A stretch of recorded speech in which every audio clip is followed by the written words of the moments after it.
শারীরিক শিক্ষা বিভাগের কর্তৃক আয়োজিত এবং খুলনা বিশ্ববিদ্যালয়ের ফুটবল ক্লাব কর্তৃক নিয়ন্ত্রিতই বলবো, তারাই মোটামুটি কিছু হইলেই সকল সমস্যার সমাধান ক্লাবের মাধ্যমে আমরা গত 2টা টুর্নামেন্ট দেখেছি। অত্যন্ত সুচারুরূপে অত্যন্ত ভালোভাবেই এই ক্লাব এবং শিক্ষকদের সহযোগিতায় টুর্নামেন্ট কয়েকটা বেশ সুন্দরভাবে শেষ করতে পেরেছে। আশা করি এবারও তাই হবে। আজকের এই অনুষ্ঠানে এসেছেন আমাদের আজকে কথা ছিল আমিনুল হক ক্রীড়া প্রতিমন্ত্রী, এবং তার সাথে একাধিকবার অনেক কথা, এবং আমাদের যে স্নিগ্ধ তার সাথেও তার অত্যন্ত ভালো সম্পর্ক।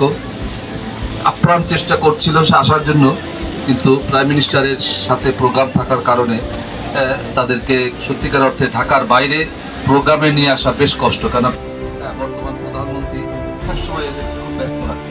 যাই হোক, আমরা আশা করি ভবিষ্যতে আমরা ভালো কাউকে নিয়ে আমরা আসতে পারবো। আজকের এই অনুষ্ঠানে সবচেয়ে আমার আকর্ষণ যে মুক্তের ভাই স্নিগ্ধ, সে এসেছে, এবং আমি সবসময় বলি যে মুগ্ধ এবং স্নিগ্ধ এবং তার বাবাও 18 তারিখ এসেছিল। বড় আমাদের এখানে বেশ যেটা মুগ্ধ দিবস উপলক্ষে যে আমরা অনুষ্ঠান করেছিলাম, তার মাগফিরাত কামনা দোয়া করেছিলাম। যেটা বলবো যে সবার সাথে আমিও একমত, আমরা এই মুগ্ধর যে চেতনা, তার আবেগ এবং তার যে খুলনা বিশ্ববিদ্যালয়ের প্রতি তার ভালোবাসা, এটাকে আমরা টিকে রাখার চেষ্টা করি। আজকে এই অনুষ্ঠানে উপস্থিত আছে বেদার সাহেব, আমাদের রেজিস্ট্রার এই খেলাধুলা বিভাগের পরিচালক হিসেবে দায়িত্ব পালন করছেন। রিন সাররা আছেন ছাত্র বিষয় পরিচালক, এবং অন্যান্য শিক্ষক শিক্ষিকাবৃন্দ।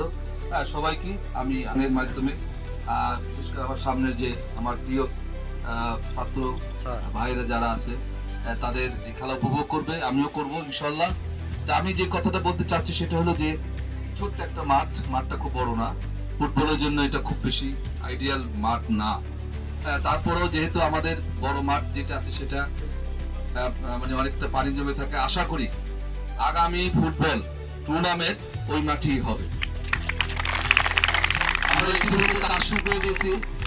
আমরা যেহেতু পানিগুলো জমে থাকে, তার ড্রেনেজ সিস্টেম দেখবেন 3টা পাইপ অলরেডি মূল ড্রেনের সাথে সংযোগ করা হয়েছে এবং চারিদিকে, এবং আরো প্রায় 1.5 থেকে 2 ফুট আমরা উঁচু করবো।